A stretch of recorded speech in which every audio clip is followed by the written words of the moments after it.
Well, this session we have new challenges to solve as well as old challenges that need new solutions.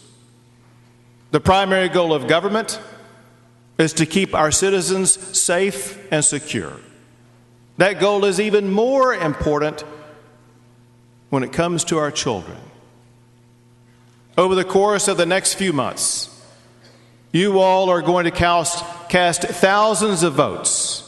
Few of those votes will involve life or death issues. Your vote on CPS is one of them. Last year, more than 100 children died in the child protective system.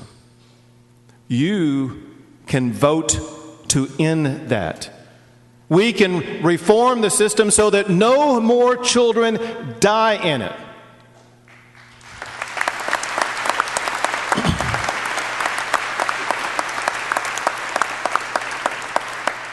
Now, we were right to inject funding during the interim, but we need to understand that additional funding alone is not a lasting solution.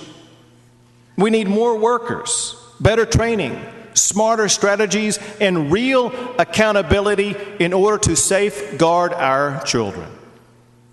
But improving child safety in CPS, we must remember that we must remain vigilant in the protection of parental rights.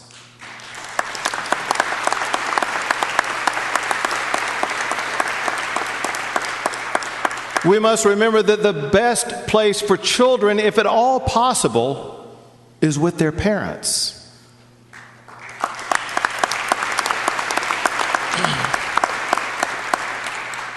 We need to develop a network of nurture. The First Lady and others have been reaching out to faith leaders across Texas to encourage their members to become foster and adoptive parents. What we need to do is we need to develop a legion of families in every single county or across our entire state who could open their homes and open their hearts to fostering our vulnerable children.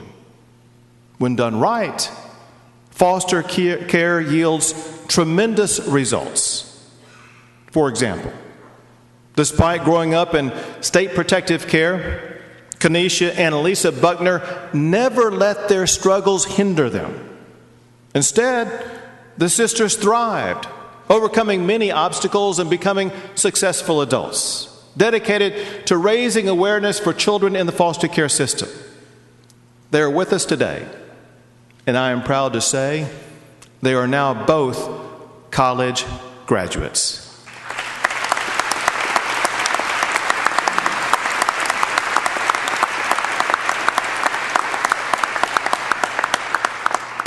Kenesha and Elisa, would you please stand and let us thank you for the example you have set of what we can produce in our foster care system.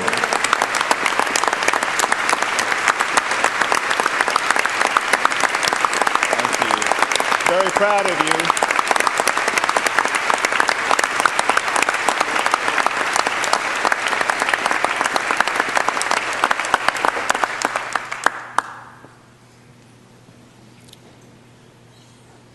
Also with us today are Chris and Eric Calder. They have fostered several children as well as adopting 2.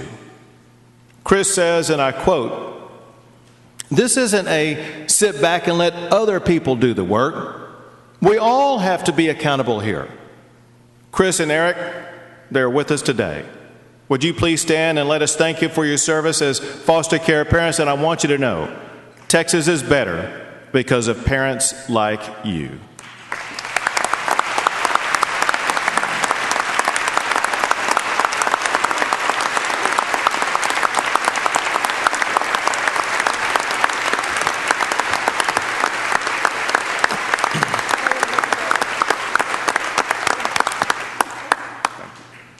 Thank you both for being here.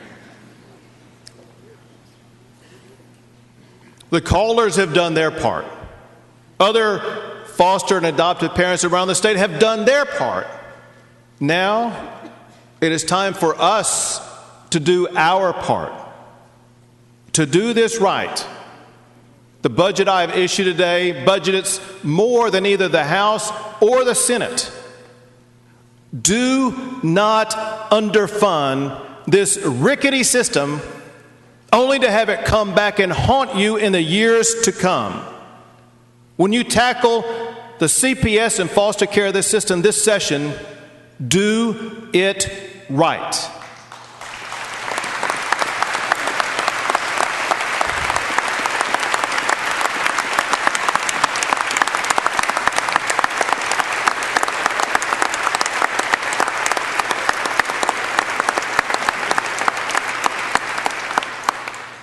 If ever we have an emergency item in Texas, this is it.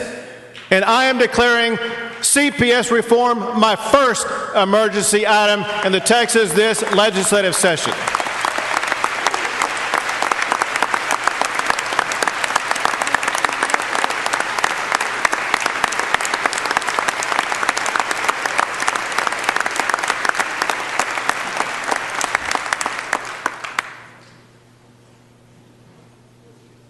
If you do nothing else this session, cast a vote to save the life of a child.